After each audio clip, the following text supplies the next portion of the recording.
Hi, I'm Heather. Welcome to class. Today I'm sharing an excerpt from Intermediate 311 and it is a recent upload in the Iyengar Practice Hub, which is my online video library. I invite you to join me for the full class in the Iyengar Practice Hub. I've got the link in the description box below and you're welcome to start your subscription with a 7-day free trial. Before we begin, if you find this video helpful, be sure to like and subscribe. Now we move the mat to the wall. We're going to use the wall for the back heel. You may want to use one of your bricks for your hand when it comes to reaching the hand to the floor for some of the poses. But for me, I'm just going to put the bricks aside for now so they're out of the picture. Can we place the left heel in contact with the wall and then stride the right leg out wide? Now, I'm not mirroring you, so hopefully there's no confusion. Left heel plugs to the wall, right thigh turns out. Stretch the arms out, and clearly the left elbow will be bent because you're close to the wall there. Inhale. Exhale, reach out sideways to the point where it's just the left fingertips touching the wall, and stay there, hover. As you're reaching out sideways, can you lengthen from the crease of the thigh, there at the hip joint, to the armpit, to the fingertips? Then go down into Trikonasana. Hand to shin, left arm up, rotate the chest, look up.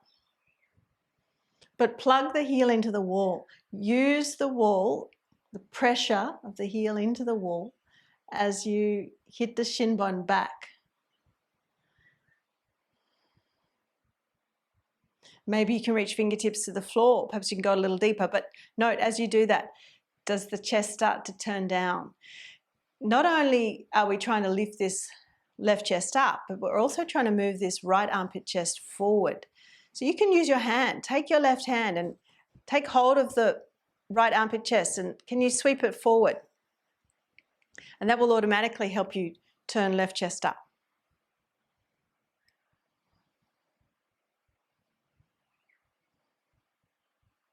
Inhale, stand up. Exhale, bend the knee to Virabhadrasana 2. Now, you want to keep the back heel in contact with the wall. We're using the wall as a reference point for our anchor. And at this stage, as I bend my knee and I line the knee vertically top the ankle, my thigh is not quite horizontal. So we could go a little wider, depending on your stance, depending on your hips, how things are feeling there in the hips. But can you keep this knee pressing back, the arms outstretched? And the armpits are sitting vertically atop the hip sockets. Now you're not leaning over the right leg. Lift the right pelvic bone up, away from the right thigh. Look along the right arm. Then stand up, inhale, and let's swap sides. So we'll take right heel back into the wall. Long stride for Trikonasana. The the heel of this front foot, the heel of the left foot is in line with the arch of the right foot. Take the arms out wide. Ensure that the left thigh is turning out. Inhale. Exhale.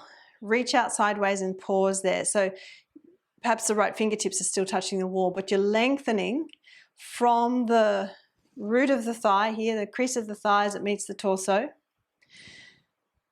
to the armpit, to the fingertips. But that right heel is plugging. It's anchoring you, pushing into the wall and the floor. And then go all the way down, hand to shin first. We'll go to the floor in a moment. But just pause there with the hand on the shin. Can you direct your tailbone towards the wall? And then move it forward. So the more we're deepening this hip flexion, the more we want to roll that left buttock towards the wall. Perhaps you can bring fingertips to the floor. But remember that the lower we go, the more there is a tendency for this top chest to start to roll down towards the floor. You might like to take your right hand and take hold of that left armpit chest and sweep it forward, which will then help you rotate the right chest up more towards the ceiling. Can you look up?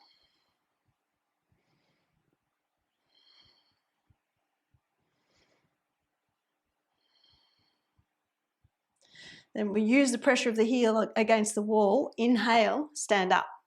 Bend the knee as you exhale, but still keep your right heel plugging into the wall and the floor, and align your left knee vertically top the ankle. Left thigh bone comes horizontal if you can manage. And you take the arms out, but you're not leaning over the left leg. Can you lift the left side of the pelvis up, away from the left thigh, even though the hips are descending? Then look along the left arm. Roll both shoulders back and down. And as you direct the tailbone down, you draw pubis to navel up.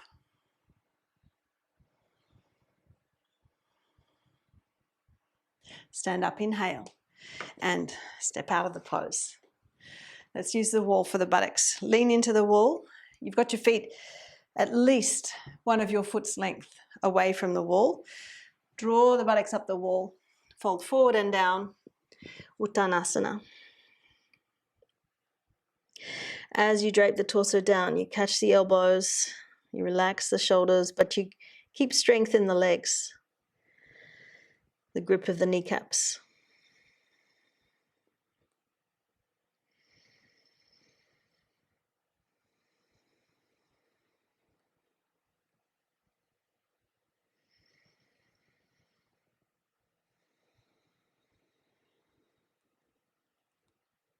Swap the cross of the forearms.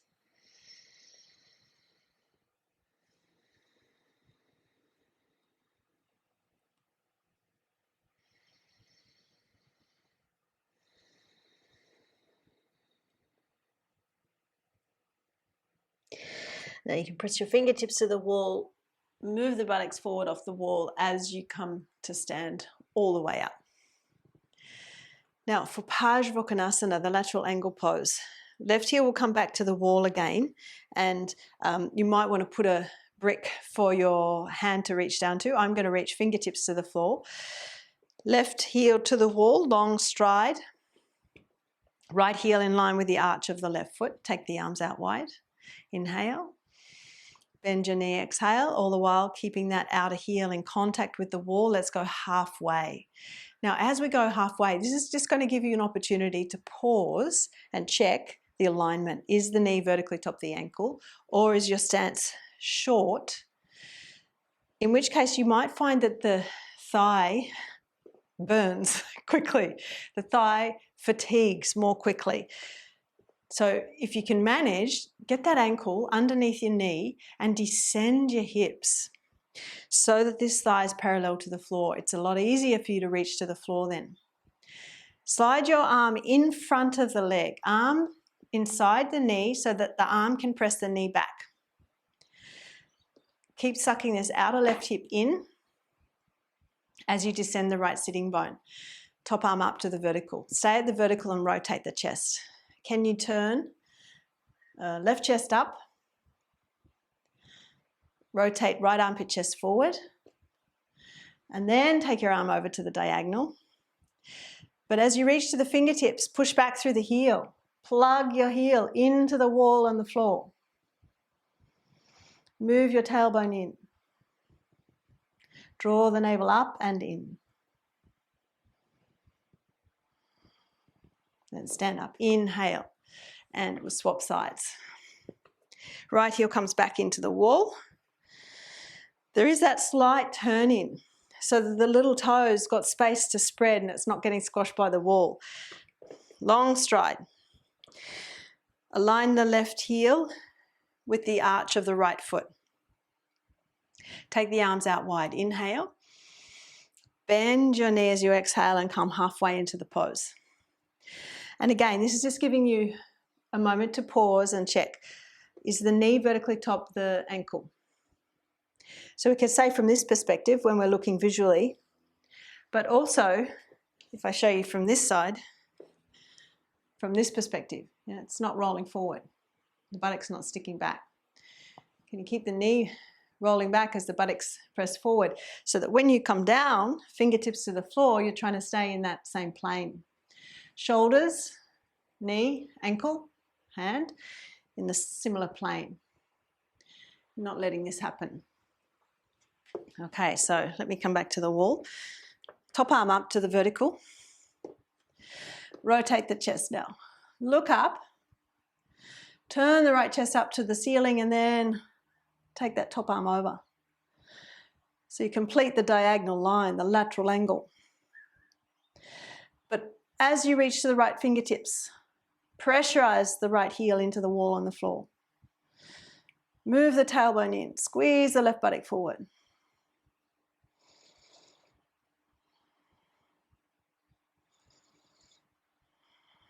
Stand up, inhale, and step out of the pose. Okay, the legs might be tired, so let's just pause for a moment. Tadasana, against the wall, feet hip width. Get the back body to the wall. Pin the back of the hands to the wall. Press the shoulder tips back to the wall. Just a moment there, recalibrating.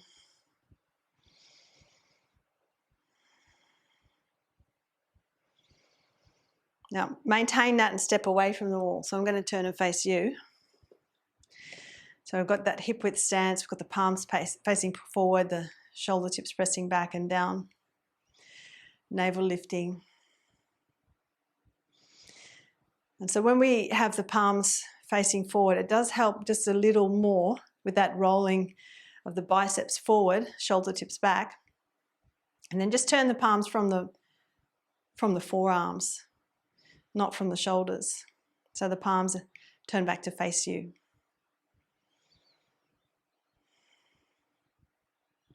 And then release. Let's do Ardha Chandrasana, back heel to the wall. So we find our distance, our leg's length. Balance on the right leg first. Now again, I'm not mirroring you. You could put a brick underneath your right hand if that's helpful for you. The lower you reach the hand, the higher you can take your leg so that your spine is on the same diagonal as the top leg. If you're up quite high on a brick, then your leg doesn't go as high, that top foot doesn't go as high.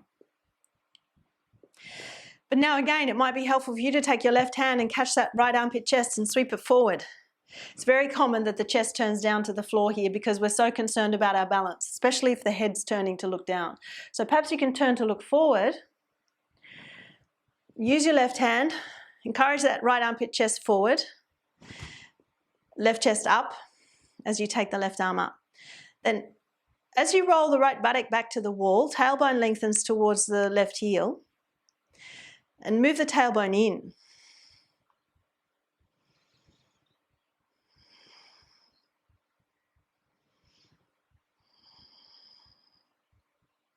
And we step down. Swap legs. Balance on the left leg. Whether it's the fingertips that are on the floor or your hand is on the brick. You step right leg up.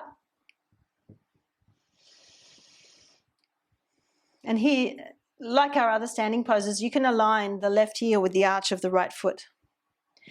Now, it might be helpful for you to reach your right hand to that left armpit chest and sweep it forward and turn to look forward rather than look down.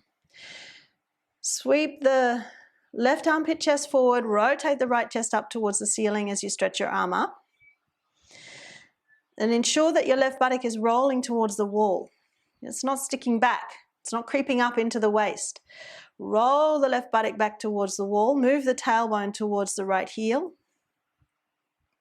And you press the tailbone forward as you zip the navel up.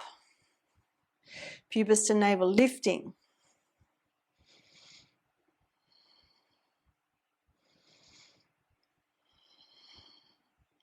And then we can step down. Now we do Uttanasana with our back to the wall. So we stand again about our foot's length away from the wall, and we can come sideways. So I'll bend the knees and go in sideways and then get the upper back to slide down the wall and rest the arms down there. But you keep the legs straight, back of the knees broad. Slow your breath down.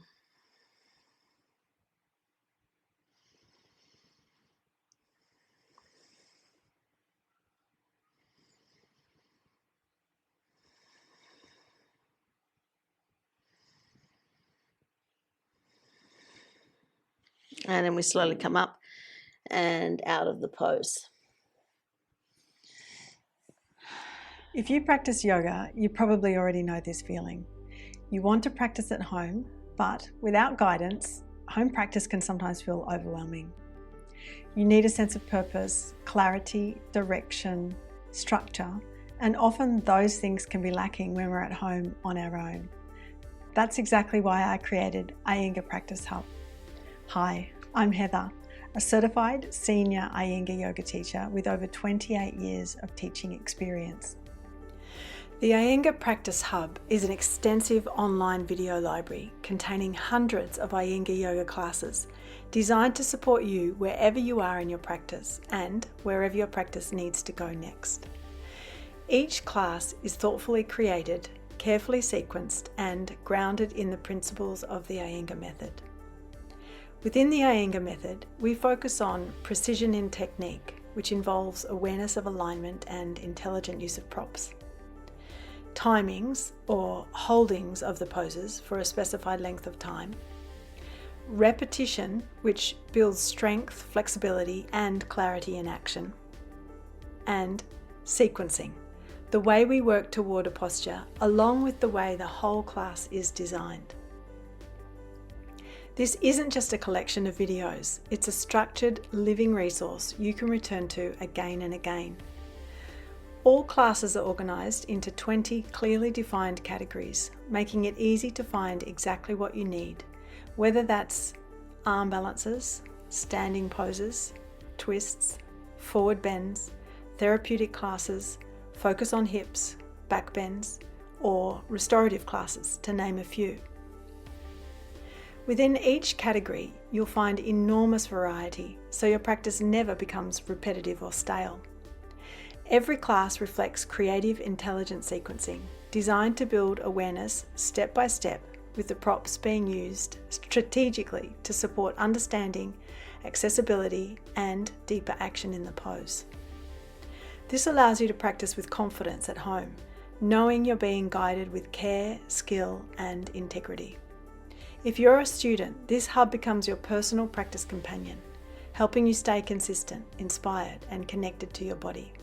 And if you're a teacher, the Iyengar Practice Hub is an invaluable teaching resource, offering fresh sequencing ideas, intelligent prop use, and new ways of approaching familiar poses. Over time, what this library really gives you is trust.